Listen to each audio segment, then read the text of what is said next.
This channel does not promote any violent, harmful, or illegal activities.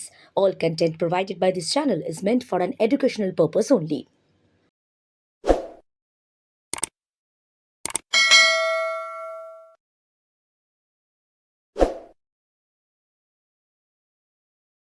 BJP আসলে কোন পলিটিক্সটা করতে চাইছে জানেন?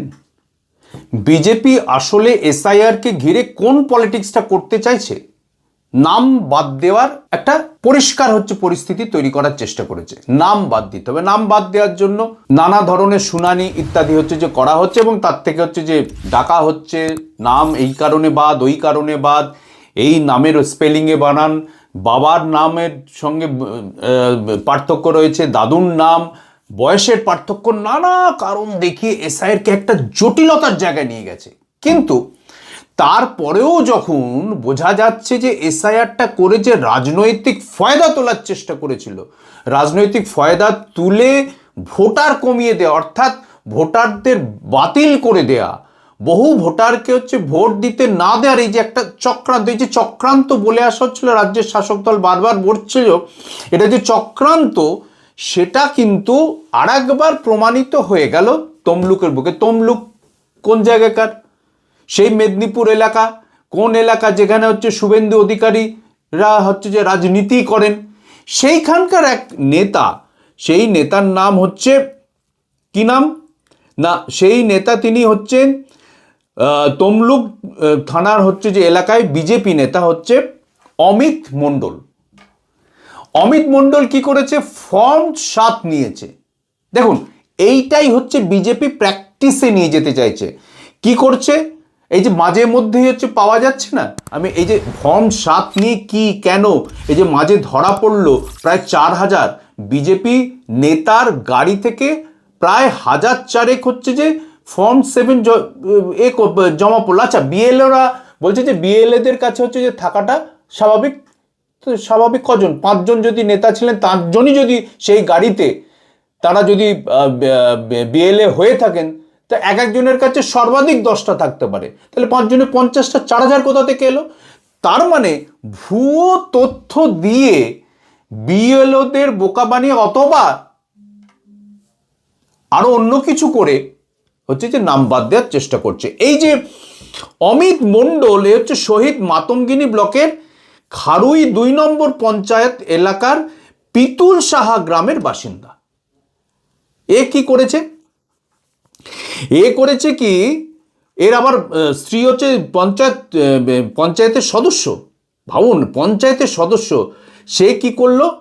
সে কি করছে না, কি করেছে না, একটি বুথের একাধিক ভোটারের বিরুদ্ধে নির্বাচন কমিশনের কাছে 7 নম্বর ফর্ম যে দিতে গিয়েছিল। সেই ফর্মে দেখা গেল অসংখ্য ভুয়ো তথ্য, ভুল তথ্য। এটা বিএলওরা লক্ষ্য করলেন। এবারে বিএলওরা লক্ষ্য করে বললেন যেগুলো কোথা থেকে পেয়েছেন, কার থেকে পেয়েছেন বলতে পারছেন না। এবারে সেই অমিত মণ্ডলের কাছে যে জেরা করার জন্য পুলিশ গিয়েছে এবং আলটিমেটলি দেখা গিয়েছে যে তাকে হেফাজতে নিতে হয়েছে। তো এই ধরনের ঘটনা, এটা তো শুধু তমলুকে ঘটলো তা তো নয়, এটাই বিজেপি করতে চাই। যে ফর্ম 7 নিয়ে এই যে বাটপাড়ির কাজটা, ফর্ম 7 নিয়ে বাটপাড়ির কাজটা যে কোন পর্যায়ে পৌঁছেছে এবং বিজেপি যে আসলে কি করতে চাইছে। সুকান্ত, দিলীপ, শুভেন্দু এরা মুখে বলছে নাম বাদ যাবে, নাম বাদ যাবে। আরে ভাই, নামটা বাদ দেওয়ার ষড়যন্ত্রটা কিভাবে করা হচ্ছে? মিথ্যাচার করা হচ্ছে, ভুল তথ্য দেওয়া হচ্ছে। এবং এইটাই যে অমিত মণ্ডল ধরা পড়ার পর, অথবা দুদিন আগে যে এখানে যে ওই গাড়ির মধ্যে 4000 ফর্ম পাওয়া গিয়েছিল, ফর্ম 7 পাওয়া গিয়েছিল, ও তো পরিষ্কার হয়ে যাচ্ছে যে আসলে কিভাবে, কি প্রক্রিয়ায় নাম বাদ দেওয়ার চক্রান্ত করেছে বিজেপি। এটা কোন জায়গায় এসে ফ্রাস্ট্রেটেড হয়ে করছে? কোন জায়গায় না, যখন দেখতে পাচ্ছে যে বাংলার মানুষ যে এতটা সচেতন, এটা যে নির্বাচন দিল্লির মানে তাবেদার, বিজেপির তাবেদার নির্বাচন কমিশন বুঝতে পারেনি। ওই 57 লক্ষ 58 লক্ষ নাম বাদ দেওয়া ইত্যাদি তালিকা তৈরি করার পর 1,36,00,000 একটা যে নাম তালিকা দিয়ে দিয়েছিল। কিসের না? লজিক্যাল ডিসক্রিপেন্সি ইত্যাদির নাম দিয়ে। তো সেটা তো হচ্ছে যে আসলে যে কিছুই নয়, সেটা যে হচ্ছে যে একটা মিথ্যাচারের এই যে ফর্ম 7 দিয়ে, ভুয়ো ফর্ম 7 দিয়ে ওই 1,36,00,000কে ঠিকঠাক জায়গায় দাঁড় করাবার একটা চেষ্টা ছিল, এবং এই জন্যই ফর্ম 7গুলো কাজে লাগানো হচ্ছিল। ওই 1,36,00,000-এর নাম বাদ দিতে এই পদ্ধতিগুলো হচ্ছে করা হচ্ছিল, নেওয়া হচ্ছিল। আর সেটা তমলুকে ওই শুভেন্দু অধিকারীদের এলাকায়, যারা হচ্ছে ওখানে রাজনীতি করে, ওদের এলাকা বললে তো ভুল হবে, ওখানে রাজনীতি করে, এই রাজনীতিটা হচ্ছে যে নিজেদের দলের লোককে দিয়ে করানোর চেষ্টা করছিল। এখানে ধরা পড়েছে, অন্য জায়গায় কোন জায়গায় হচ্ছে ধরা পড়েনি, এরকম যদি ফর্ম জমা থাকে, ফলে হচ্ছে যে যারা বিএলও রয়েছেন তাদেরকে হচ্ছে অবশ্যই বলতে হবে সব জায়গায় ফর্ম 7 হচ্ছে দারুণভাবে স্ক্রুটিনি করুন, অরিজিনাল তথ্যের সঙ্গে মেলান, মিলিয়ে দেখুন। আর এই কারণেই তৃণমূল কিন্তু বারবার বলছে আমরা যে তথ্য দিচ্ছি সেই তথ্যের রিসিপ্ট দিন। আজকে সুপ্রিম কোর্ট সেটা বলেছে যে হ্যাঁ রিসিপ্ট দিতে হবে, যা যা তথ্য দিচ্ছে তার একটা রিসিপ্ট দিতে হবে, বাস্তব কথা। তার কারণে এই দেননি বলে কেটে দেবে, তারপর আবার হচ্ছে যে তারা হচ্ছে অ্যাপ্লাই করবে, এই করতে করতে ততদিনে ভোট এসে যাবে আর ভোট দিতে পারবে না। এই রাজনীতিটা কিন্তু বাংলার মানুষ বা তৃণমূল কংগ্রেস এলাকার বাংলার মানুষ কিন্তু বুঝতে পেরেছে। এবং ভাবুন কতখানি হচ্ছে চাতুর্য, যে আমি ভোটার কিনা, আমি ঠিকঠাক ভোটার, আমাকে হচ্ছে বাদ দেওয়ার চক্রান্ত চলছে।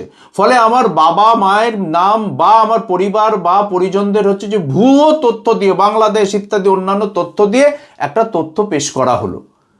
এবারে যে হচ্ছে বিজেপির হয়ে কাজ করার চেষ্টা করছে, তারা যেখানে হচ্ছে যে বিজেপি রাজ্যগুলো, সেখানে হচ্ছে যে এরকম ভাবে হচ্ছে বাদ একদম বাল্ক ধরে বাদ দিয়ে দেওয়া হয়েছে।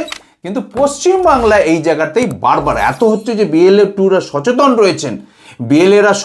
রয়েছেন, এবং বিএলও যারা তাঁরাও হচ্ছে যে সবকটা হচ্ছে মিলিয়ে দেখছেন যে অমিত মণ্ডলরা বারবার ধরা পড়ে যাচ্ছে।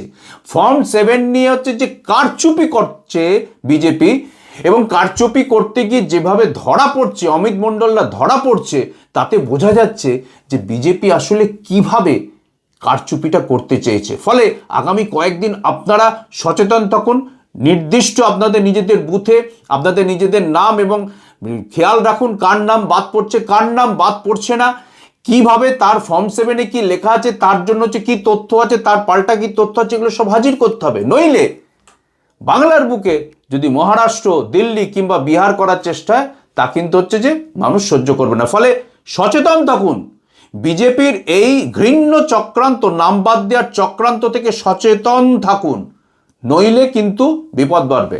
দেখতে থাকুন, পড়তে থাকুন বিশ্ব বাংলা সংবাদ plus. This channel does not promote any violent, harmful, or illegal activities. All content provided by this channel is meant for an educational purpose only.